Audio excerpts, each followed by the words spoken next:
Hello there, lovely good evening and welcome to Camnet TV main news. Today, the 26th of August in the year 2025. Let's now take a look at the news headlines. South African Corn Court dismisses Edgar Chagwa Lungu's family direct appeal and government commits to give former President Lungu befitting send-off. Over 40,000 KABANANA residents set to gain reliable water supply as Lusaka Water and Sewerage Company nears project completion.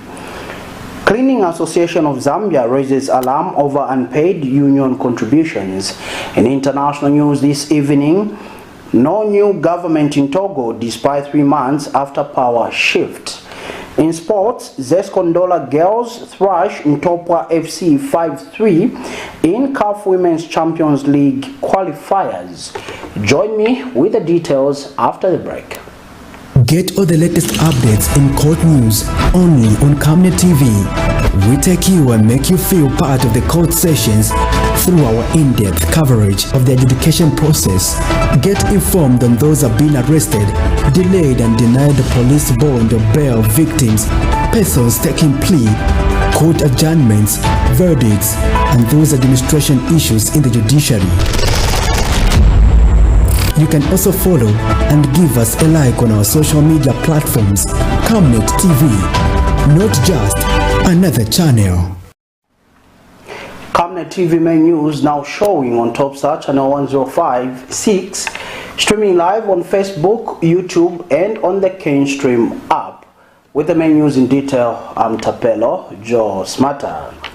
The Constitutional Court in South Africa has dismissed an application by the family of the late 6th President Edgar Lungu seeking to directly appeal a ruling on the repatriation of his remains to Zambia. The application filed by former First Lady Esther Lungu and 6 others sought to challenge the Gauteng High Court judgment that ordered the return of the former president's remains for burial in Zambia. However, Acting Registrar Dunisani Matiba in today's ruling said the Constitutional Court found no grounds to allow a direct appeal, effectively upholding the earlier decision of the High Court.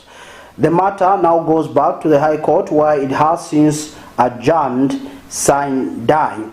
The ruling marks the latest development in a prolonged dispute between the Zambian government and the Lungu family over the burial arrangements, which has been the subject of legal proceedings in South Africa.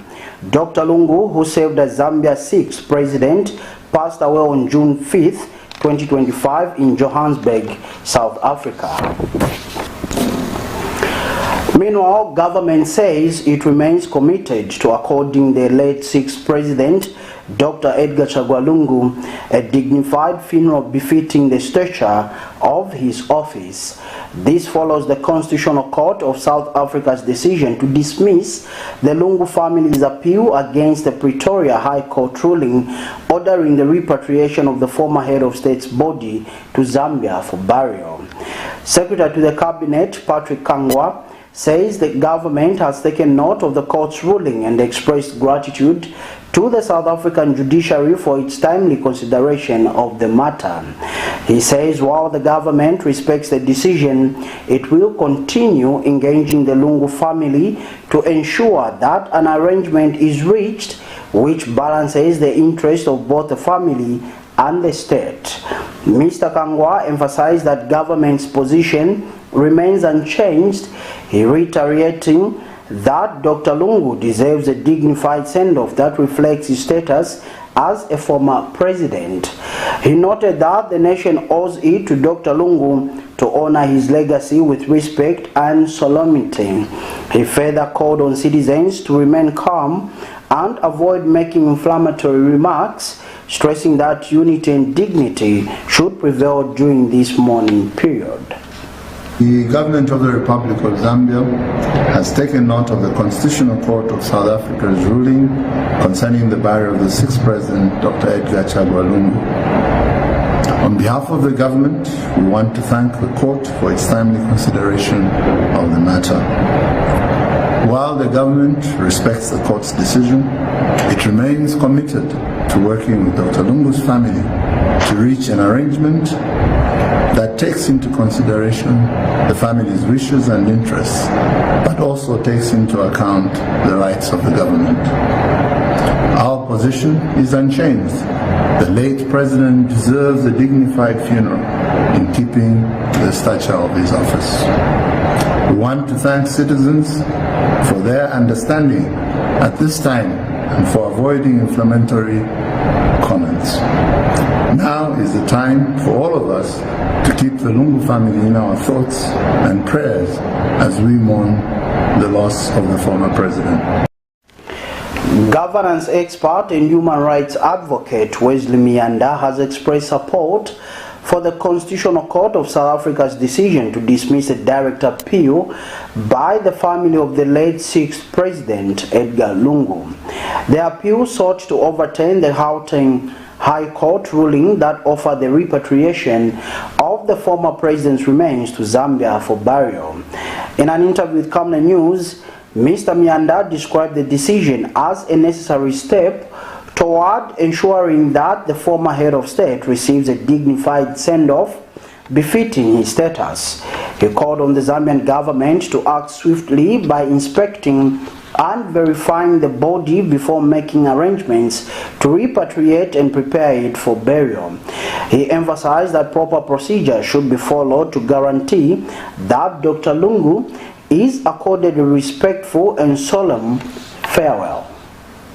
Give accolades to the Constitutional Court of South Africa for rejecting the application of the Lungu family for the purpose of making an appeal against the verdict that was given in favor of the government of repatriating the remains of the former head of state, Mr. Edgar Chagwa Lungu, into the country. Now that this has hit a snag, I think there's need for the family now to realize that they still need the government, they still need everyone to see how this can be handled.